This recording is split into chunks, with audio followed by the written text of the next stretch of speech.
वरांग sir, दो और sector आप बताइएगा मुझे। एक तो फार्मा, एक एफएमसीजी। फार्मा सेक्टर पर तो हम देख ही रहे हैं कितने लंबे समय से अच्छा खासा चल रहा है, सब कुछ हो गया, युद्ध हो गया, लेकिन ये सेक्टर अच्छे खासे कामकाज करता हुआ नजर आ रहा है मार्केट में। और एफएमसीजी, इसमें से कुछ स्टॉक अभी फिलहाल कुछ दिनों में काफी अच्छे चले भी हैं, हमने देखा भी है उनके नतीजों के बाद काफी अच्छे चले हैं, लेकिन कुछ स्टॉक हैं जो अभी भी चलने का नाम नहीं ले रहे हैं। तो ऐसे में दोनों ही सेक्टर पर आपका क्या आउटलुक है इस वक्त?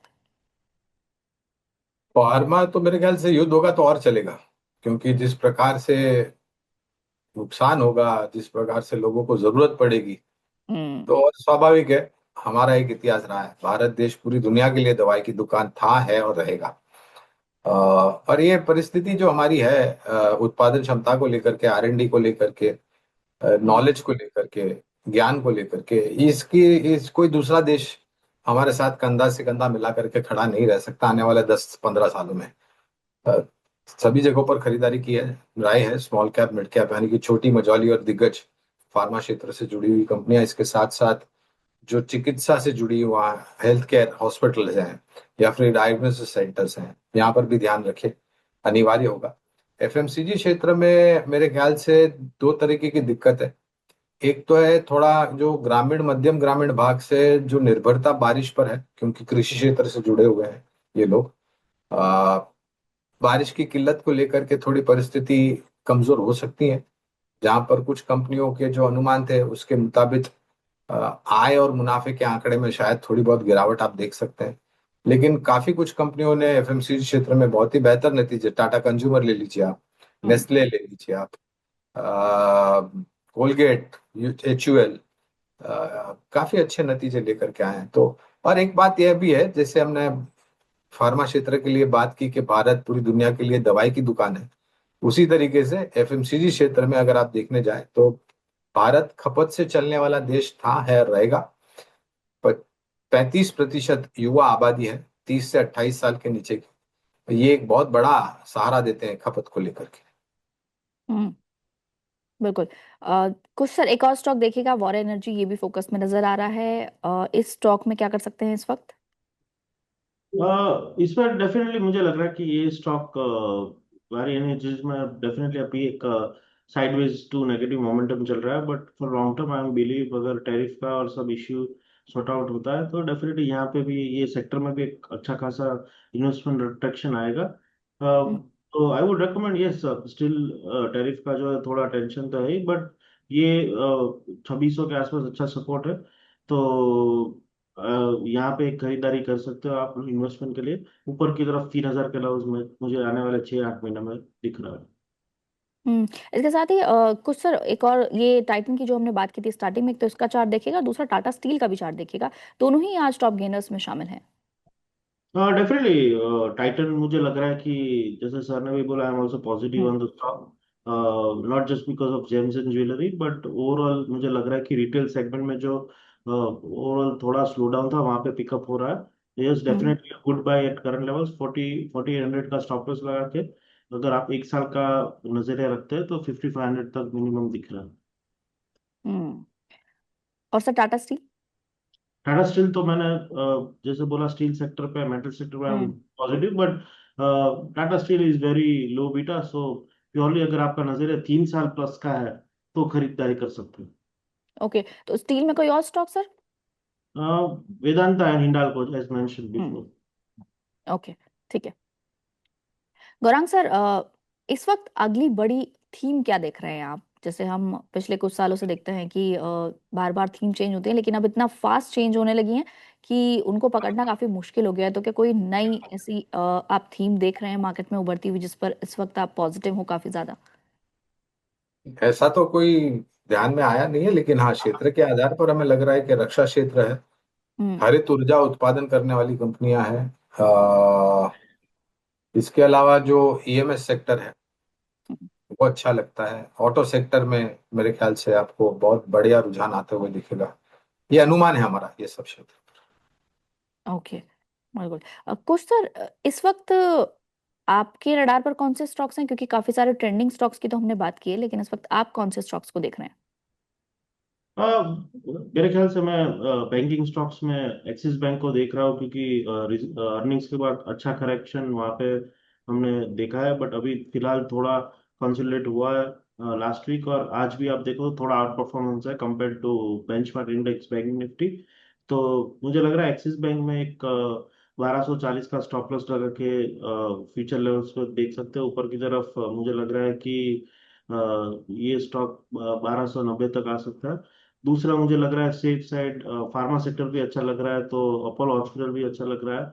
वहाँ पे डेफिनेटली आज थोड़ा करेक्शन है, बट ओवरऑल 8800 वहां पे सपोर्ट है, और ऊपर की तरफ मुझे लग रहा है कि ये 9100 के आसपास जा सकता है शॉर्ट टर्म में। तो ये फिलहाल दो ही स्टॉक्स है जिसपे मेरी नजर है शॉर्ट टर्म के लिए, क्योंकि hmm. Still waiting for upside breakout on Nifty. Okay. और गौरांग सर, बैंकिंग सेक्टर पर आपका इस वक्त क्या व्यू है, प्राइवेट और पीएसयू, और अगर हैं तो कोई पसंदीदा नाम? पसंद तो दोनों तरफ है, हम पक्षपात नहीं करते हैं। सरकारी बैंकों में state bank of India, Indian bank, Canara bank, bank of Baroda, bank of India जैसी, पीएनबी जैसी कंपनियां हैं। निजी क्षेत्र की कंपनियों में HDFC, axis, ICICI, Kotak, IndusInd bank, federal bank है, सिटी यूनियन बैंक है। इन सब पर खरीदारी की राय है लंबी अवधि की। हम्म। और गौरांग सर, अभी जब हमने लास्ट बात की थी, हमने तब भी क्विक कॉमर्स की बात की थी कि क्विक कॉमर्स सेगमेंट काफी तेजी से बढ़ रहा है, और अब तो उनके रिजल्ट्स भी आ गए हैं, स्विगी के भी आ गए हैं, इटर्नल के भी आ गए हैं रिजल्ट्स, और इसके साथ ही हम ये खबरें भी सुन रहे हैं कि लगातार इस सेगमेंट में नए प्लेयर्स भी आना चाहते हैं। तो जो आपने लास्ट कहा था कि स्टैब्लिश जो प्लेयर्स हैं उनके पास मार्केट काफी ज्यादा है, वो काफी अच्छे से उसको पोर्ट्रे कर सकते हैं, लेकिन ऐसे में जो नए प्लेयर्स आएंगे, क्या निवेशकों के लिए तो एक अच्छा ऑप्शन हो सकता है वो? देखिए, ये निर्भर करेगा कंपनी कौन सी है, मूल्यांकन कैसी है। ठीक है। आज के तारीख में अगर आप पूछे तो हमें इंटरनल, जो कि पहले जोमेटो के नाम से जाना जाता था, उसी पर खरीदारी की राय है, आज भी बरकरार है। और ये एक ऐसा क्षेत्र है जहां पर और भी कंपनियां साथ में मिल करके एक दूसरे को कॉम्प्लीमेंट करके compete करके कामकाज कर सकती है। मार्केट हम्म। बहुत बड़ा है। अब ये संभव है कि मार्केट शेयर कैप्चर करने के लिए कोई नई कंपनी कुछ अच्छा खासा बड़ा डिस्काउंट दे दे, तो हम्म। शायद छोटी मध्यम अवधि में कुछ उपभोक्ता उस प्लेटफॉर्म के तरफ आकर्षित हो जाए। लेकिन जो हम्म। एस्टैब्लिश प्लेयर जैसे इटर्नल है, वहां पर हमारी खरीदारी की राय है। ओके, बिल्कुल। कुछ सर, आपका क्या कहना है क्विक कॉमर्स प्लेटफॉर्म्स के लिए, अगर स्विगी और रिटर्नल में से चूज करना हो तो आप भी रिटर्नल को पसंद करेंगे? हाँ डेफिनेटली, मुझे लग रहा है कि ये लेवल पे डेफिनेटली मैं पसंद करूंगा। ओवरऑल आप देखो तो चार्ट वाइज मोमेंटम स्ट्रांग है, इंडिकेटर भी पॉजिटिव है, और मैं बिजनेस वाइज देखूंगा तो इटरनल में loyalty of customer is more than Swiggy, and service side भी अच्छा खासा, yes little bit expensive definitely, इतनी ऑफर ज्यादा नहीं रहती, but as a share holder that is a good thing. तो मुझे लगता है कि मेरी हमेशा पिक इटरनल रही है सालों से।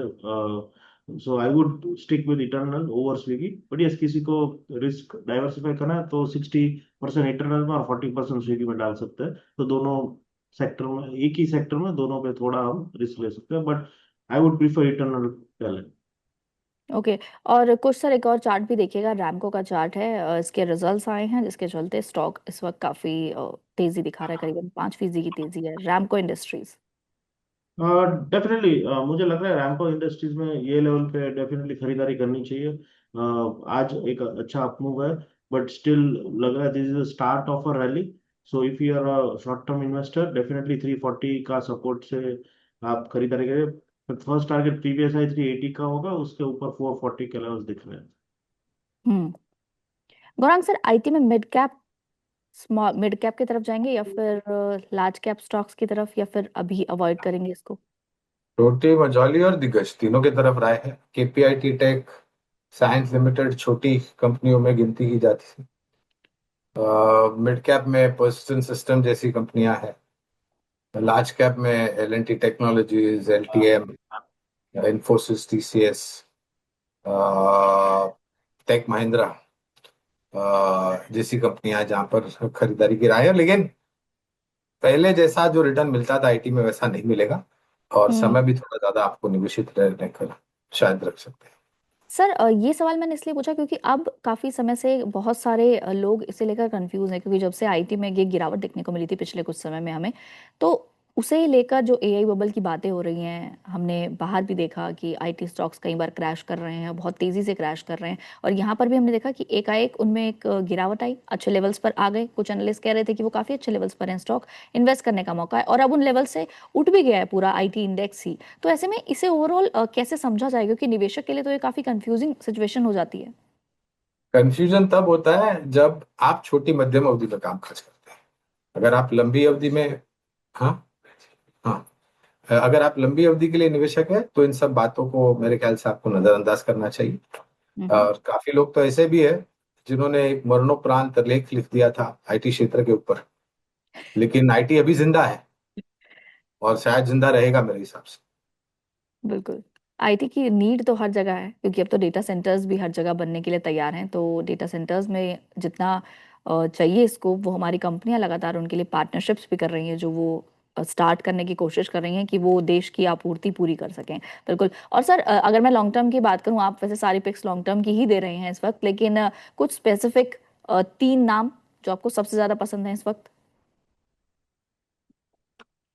तो अलग अलग क्षेत्र में से बात करूंगा। रक्षा क्षेत्र में से बीईएल, हम्म। वित्तीय एनबीएफसी में से एल&टी फाइनेंस, हम्म। और अगर मुझे सरकारी बैंकों सूची में एक पसंद करना होगा तो वो होगा इंडियन बैंक। ओके। बिल्कुल। तो ये आपको ग्रोथ के लिए बहुत अच्छे लग रहे हैं। कुछ सर, आपने आज के पिक्स तो दे दी, लेकिन ऐसे ही मैं आपसे भी कुछ लॉन्ग टर्म पिक्स लेना चाहूंगी कि 3 आपकी कौन सी लॉन्ग टर्म पिक्स इस वक्त अच्छी लग रही है आपको। डेफिनेटली अगर लॉन्ग टर्म के हिसाब से अगर देखें तो जो जो मोस्ट जो मोस्ट बीटन सेक्टर है वहां पे मेरी खरीदारी की राय है। तो of hmm. Course IT stocks में जो न्यू एज आईटी स्टॉक्स है वहां पे एक इन्फो एज का मेरा एक पिक है। वहां पे मुझे लग रहा है कि यहाँ से काफी अच्छा उछाल मिल सकता है, तो लॉन्ग टर्म में वहां पे एक्यूमुलेशन कर सकते हैं। दूसरा एफएमसीजी में से ब्रिटानिया है, वहां पे आप थोड़ी खरीदारी कर सकते हैं। और तीसरा हॉस्पिटलिटी सेगमेंट में मुझे लगता है लेमन ट्री जो अच्छा खासा सेक्टर को कवर करती है, 4 स्टार और बिजनेस होटल को। तो वहां पे भी खरीदो, तो ये तीनों अभी सेफ है, लेमन ट्री, ब्रिटानिया और इन्फो, ये तीनों कैटरिंग B2C। तो मुझे लग रहा है कि यहाँ पे एक लॉन्ग टर्म निवेश के लिए थोड़ा थोड़ा इन्वेस्टमेंट शुरू कर सकते हैं।